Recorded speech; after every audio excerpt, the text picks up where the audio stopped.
ఏటో 2 రోజుల నుంచి మా తిరకాసు అనేది ఫోన్ లేదు, మెసేజ్ లేదు. ఏదో ముఖ్యమైన పని మీద వెళ్తున్నానని చెప్పేసి ఇంట్లో చెప్పాడంట. అప్పటి నుంచి కనపడట్లేదు. ఎక్కడున్నాడో ఏటో. తిరకాసానియా, తిరకాసానియా. ఓం క్రీం ఓం హోం ఫట్. అయ్య బాబోయ్, మా తిరకాసాని పిలిస్తే ఈ మంత్రగాడు ఎవడో వచ్చాడేటండి బాబు. ఓరి నాయనో, ఈ నెవలో కాశ్మోరాతోనే కబడ్డీ ఆడుకునేలా ఉన్నాడుగా. కాశ్మోరాతో కబడ్డీయే కాదు, కపాలాలతో ఖోఖో కూడా ఆడతా, దయ్యాలతో దాండియా ఆడతా. చూపించమంటావా నా మంత్రశక్తి? అమ్మో అమ్మో అమ్మో, వద్దు స్వామి, వద్దు స్వామి. ఇంతకీ ఎవరు స్వామి మీరు? అక్కడ ఏడు చేస్తున్నారు స్వామి మీరు? ఒక పెద్ద సమస్య నుంచి ఈ ప్రకృతిని కాపాడడానికి నా మంత్రశక్తులన్నీ కూడా సిద్ధం చేస్తున్నా. అవునా? ఏటి ఆ సమస్య? అదేమిటో తెలుసా? కొబ్బరి బొండం. ఈ కొబ్బరి బోండాలు అంతరించిపోయే పరిస్థితి వచ్చింది బాలక. అయ్యో, అదేటి? ఎందుకలా? కొబ్బరి చెట్లే లేనప్పుడు కొబ్బరి బోండాలు ఎలా వస్తాయి బాలక? కొబ్బరి చెట్లే ఉండవా?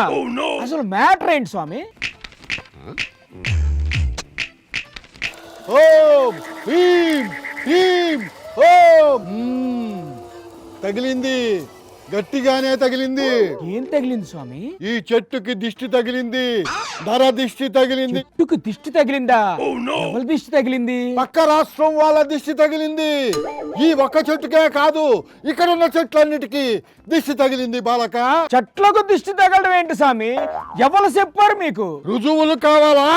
అయితే అటు చూడు. రాష్ట్రం విడిపోవడానికి కూడా కారణం గోదావరి జిల్లాలో పచ్చదనం. ఆ శాపం తగిలేసినట్టుంది. ఈ రోజు కొబ్బరి చెట్టు ముండలు కూడా లేవు, అంత దిష్టి తగిలింది కోనసీమకి. విన్నావా? అందుకే నరదిష్టిని ఎదుర్కోవడానికే నేను నా మంత్రశక్తులన్నింటినీ ప్రయోగిస్తున్నా. ఓం ఫట్ ఓం జట్. ఓరి నాయనో, పెద్ద పెద్ద వ్యవసాయ శాస్త్రవేత్తలకు కూడా అంతుబట్టని గొప్ప రహస్యాన్ని కనుక్కున్నట్టుందిగా మన డీసీఎం పవన్ కళ్యాణ్ గారు. పవన్ కళ్యాణ్ మాట అంటే అంత చులకనా నీకు? నాకు గాని తిక్కలేగిందంటే శపించేస్తా.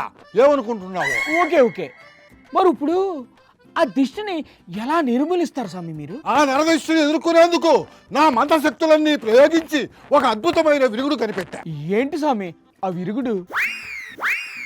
తాయెత్తులో రైతులు కట్టుకోవాలా? ఆ కొబ్బరి చెట్లకు కట్టా. అలా కడితే నరదిష్టి పోతుందా? సగమే పోతుంది. మరి మిగతా సగం పోవాలంటే ఏంటి చేయాలి స్వామి? ఈ దిష్టి బొమ్మలు తీసుకెళ్లి కొబ్బరి చెట్లకు వేలాడదీయాలి. కొబ్బరి మట్టలకు పసుపు రాయాలి.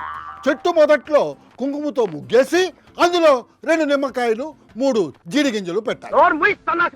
ఓయమ్మో, ఇది కాశ్మోరా సినిమాలాగా ఉంది. ఏందన్నా నువ్వా అన్నిటికీ అనుమాన పడతావా? గొంతు ఎక్కడో ఇన్నట్టుందే. తిరకాసానియా, తిరకాసానియా. తెలిసిపోయిందా?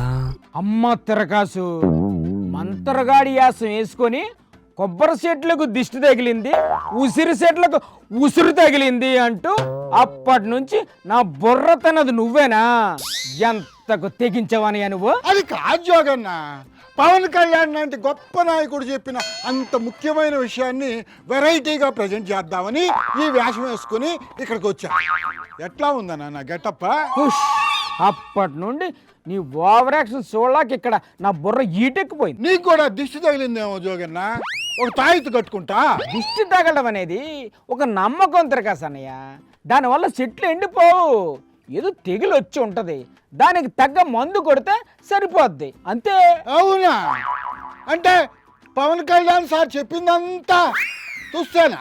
ఎన్నిక అక్కడే ఉన్నావు, నడు అక్కడి నుంచి. నాకు ఈ మధ్య పెద్దగా ఆకలి కావడం లేదు జోగన్న. నాకు కూడా ఏమైనా దిష్టి తగిలిందంటావా? నువ్వే ఓ దిష్టి బొమ్మలాగా ఉంటావు, నీకు దిష్టి ఎలా తగులుతుంది తిరకాసన్నయ్య? మొన్న ఒక రోజు రాత్రి కలలో ఒక ఆడదయ్యం వచ్చింది. నేను వీడని నీడను నేనే అని పాట పాడిందనా.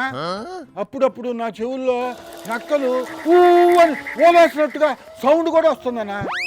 ఊరైనా చేతపడి చేస్తుంటారేమోనని నాకు డౌట్గా ఉంది జోగన్. నీ తిక్క ప్రశ్నలు ఆపకపోతే శాకిని డాకిని శంకిని కొంకిని నిన్ను పీక్కు తినేస్తే తిరకాసన్నయ్య చెప్తున్నాడు. వస్తుండేనా? ఎందుకన్నా అట్లా సతాయిస్తున్నావా?